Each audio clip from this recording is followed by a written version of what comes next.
नमस्कार, आप सभी का हमारा मीडिया में स्वागत है। इस वक्त मैं कोलकाता के एक बैंकेट हॉल से सीधा आपको लेके आया हूं, जहां पे आज हम आपसे रूबरू कराएंगे श्री उज्जवल खागुलिया जी से।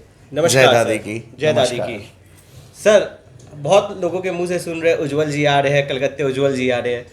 हमने भी सोचा आज आपसे मिले, रूबरू हों। तो बहुत बहुत धन्यवाद। दादी की कृपा है जो इतना जन जन का प्यार। पिछले 18 साल से मैं आ रहा हूँ कोलकाता में और लगभग 23 साल मुझे मंगल करते हो गए दादी का।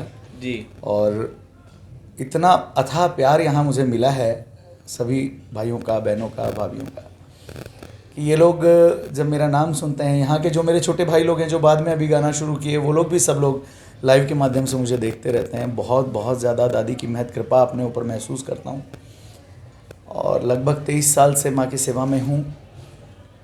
दादी से हमेशा सबकी खैर ही मांगी है और आज भी मंगल करके अभी आपको इंटरव्यू दे रहा हूँ।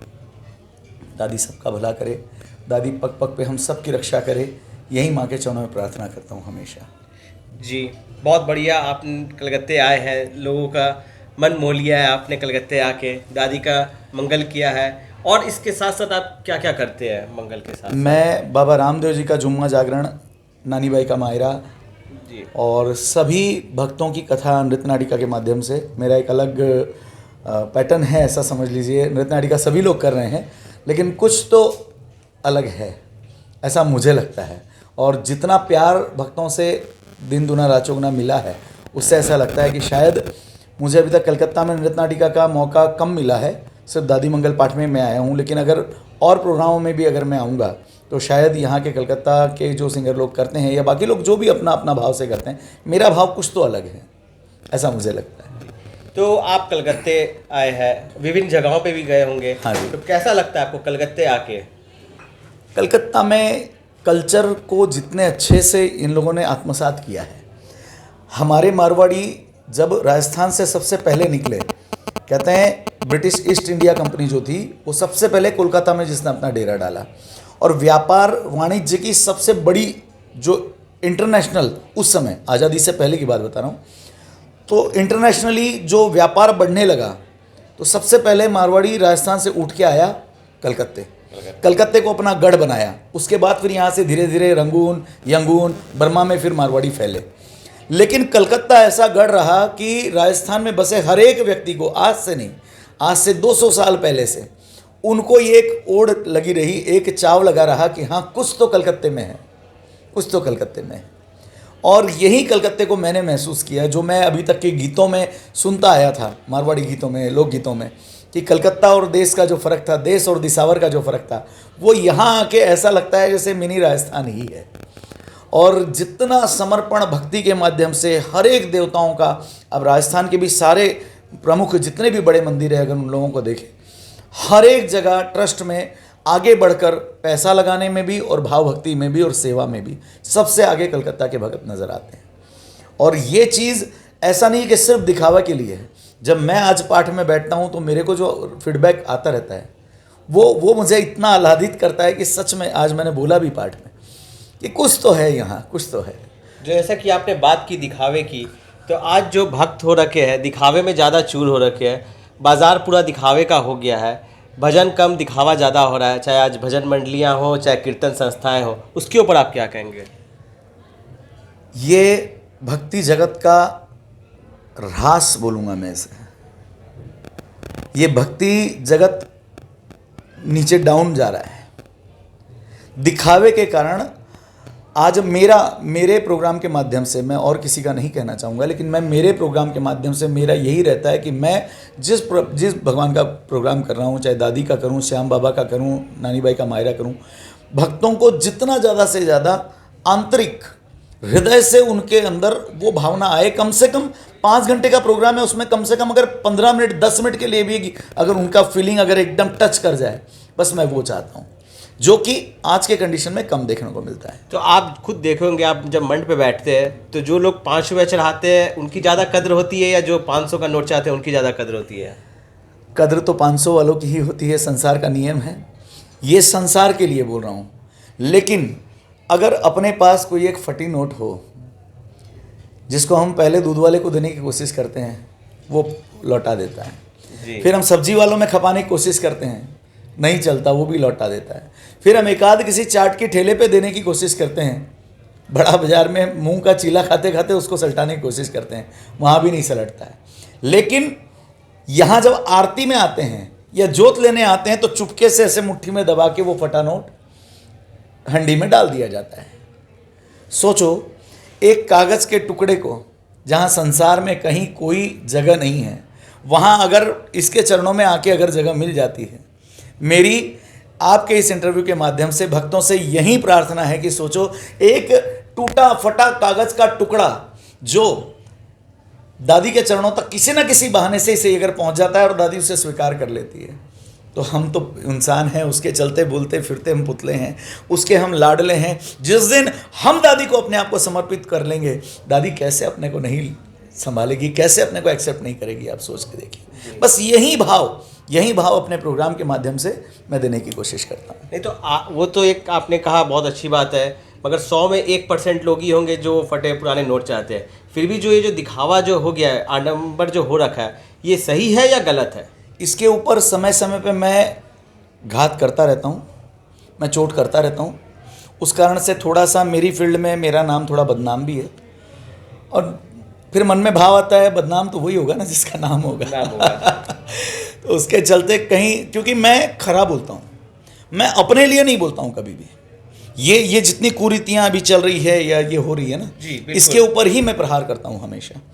और कई लोग मुझे समझाते हैं, मेरे जो आप्त हैं, मेरे जो प्रेमी हैं, वो कहते हैं छोड़ ना यार, तेरे अकेले के बोलने से कहाँ संसार बदलने वाला है। लेकिन कुछ प्रेमी मुझे उसमें ऐसे भी मिलते हैं जो बोलते हैं उज्जवल तू जैसा है तू वैसा ही रहना, तू चेंज मत होना, तेरा जो पैटर्न है तू वो ही रखना, जो तुझे नहीं पसंद वो नहीं पसंद है, उसमें कभी कॉम्प्रोमाइज़ मत करना। तो आप खुद चाहेंगे कि ये कुरीतियाँ हटे? बिल्कुल ये कुरीतियाँ हैं, ये बिल्कुल हटनी ही चाहिए, दिखाना नहीं। सबसे बड़ी चीज़ आपके माध्यम से बोलना चाहूँगा, सबसे पहला काम जो कलकत्ता ही नहीं पूरे हिंदुस्तान के जो भी भक्ति जगत के लोग हैं वो कर सकते हैं, जितनी देर हम 4 घंटा 5 घंटा जितनी देर हम उसके शरण में बैठे, उनके दरबार में बैठे, उतनी देर कम से कम पान मसाला और उससे हम दूर हो जाएं, पहली चीज़। दूसरी चीज़, अगर हो सके तो उतनी देर के लिए फ़ोन साइलेंट पे कर दें। मैं तो करके बैठता हूँ 6 घंटा, बिल्कुल।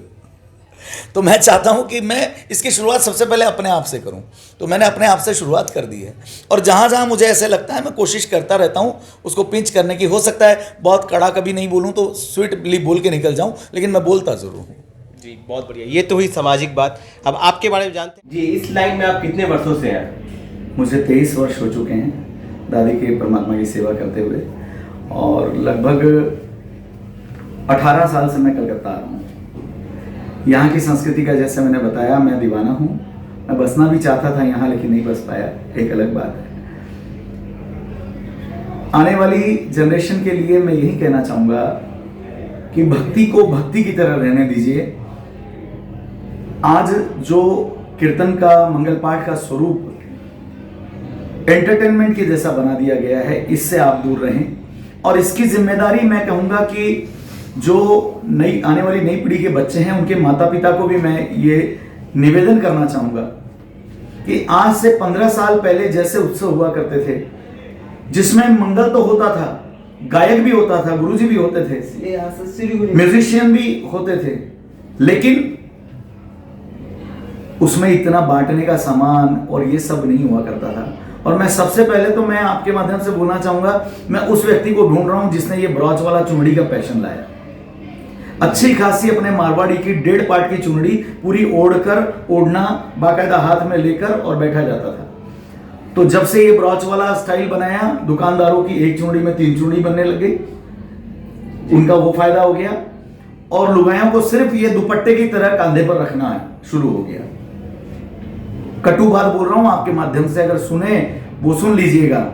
अपने पूरे शास्त्र के अंदर, पूरे सनातन शास्त्र के अंदर केवल 2 महिलाओं ने केश खोले, और दोनों का कारण मैं आपको बताऊं। पहली थी त्रेता के अंदर माता सीता जी, जिन्होंने अपने केश खोले, और पूरी की पूरी रामायण हो गई, रावण और सारा विध्वंस आपको सबको पता है। दूसरे केश खोले द्रौपदी ने, और महाभारत पूरा। तो सबसे बड़ी बात ये केवल शास्त्र के अंदर 2 महिलाओं ने केश खोले और ये कथा हुई। सबसे पहले कम से कम मैं निवेदन करना चाहूंगा, ये बहुत बहुत टेढ़ी बात बोल रहा हूं, हो सकता है बहुत मेरी बहनों को माताओं को चुभेगी, लेकिन कम से कम जब आप मंगल में आए तब कम से कम बाल गूंथ कर आए, और जितनी देर मंगल में बैठे, आप पूरा मंगल में नहीं अटेंड करना चाहते कोई बात नहीं, दादी उसमें भी राजी है, लेकिन जितनी देर बैठे कम से कम उतनी देर अपना माथा ढककर चुनरी से बैठे, ये मेरा निवेदन है। और जिस सेठानी की आप सेवा करते हैं, जिससे सब कुछ मांगते हैं, आपने कभी उसको बिना चुनरी के नहीं देखा होगा। जब हमारी दादी अपने सिर का पल्लू, अपने सर की चुनरी नहीं उतरने देती, तो हम क्यों नहीं रख सकते कम से कम 4 घंटे 5 घंटे मंगल में। तो मेरा ये निवेदन है नई पीढ़ी से, मेरी माताओं बहनों से, इस पर जरूर विचार करिएगा। आपका छोटा भाई हूं, आपका बेटा हूं, एक बार मेरी इस बात को गौर से सोच कर देखिएगा। फैशन और बाकी चीजें करने के लिए संसार में हमको अब तो बहुत साधन हो गए हैं, फेसबुक, व्हाट्सएप, पार्टीज, सब कुछ है जहां आप जाकर अपने मन की कर सकते हैं। केवल मैं इस भक्ति के प्रोग्राम के लिए आपसे कह रहा हूं, चाहे वो मंगल पाठ हो चाहे कीर्तन हो, वहां पूरी तरह से दादी में, श्याम में, बाबा में होकर जाइएगा। यही निवेदन है आप सभी से कि उसे खत्म करना है, धर्म व्यापार ना बने। चलिए, अब दादी के भक्त हैं, हम भी दादी के भक्त हैं, तो 2 पंक्तियां दादी के लिए जरूर। ऐसा क्या काम किया हमने तेरा, जो मेरा हाथ तूने थाम लिया, मेरी जिंदगी बदल दी है तुमने, मेरी जिंदगी बदल दी है तुमने, क्या जरा सा मैंने तेरा नाम लिया, ऐसा क्या काम किया मैंने तेरा, जो मेरा हाथ तूने थाम लिया। जय दादी की, जय श्री श्याम। बहुत बहुत धन्यवाद जी, बहुत बहुत शुक्रिया। आप सुन रहे थे श्री उज्जवल जी को, उनकी जुबानी, उनके द्वारा हमारे चैनल, हमारा मीडिया पे। हमसे जुड़े रहे, हमारे साथ, हमारा साथ बना रहेगा आपके साथ। मैं गोकुल कुमार का कैमरामैन रौनक के साथ, हमारा मीडिया से नमस्कार। चलो, तो कैसा लगा हमारा न्यूज़? चलो दोस्तों, तो देखते रहिए हमारा मीडिया। तो हमारा मीडिया में देखिए क्या क्या होता है, एक्सक्लूसिव न्यूज़। और चलिए, हम लोगों का साथ बना रहिए और थैंक यू।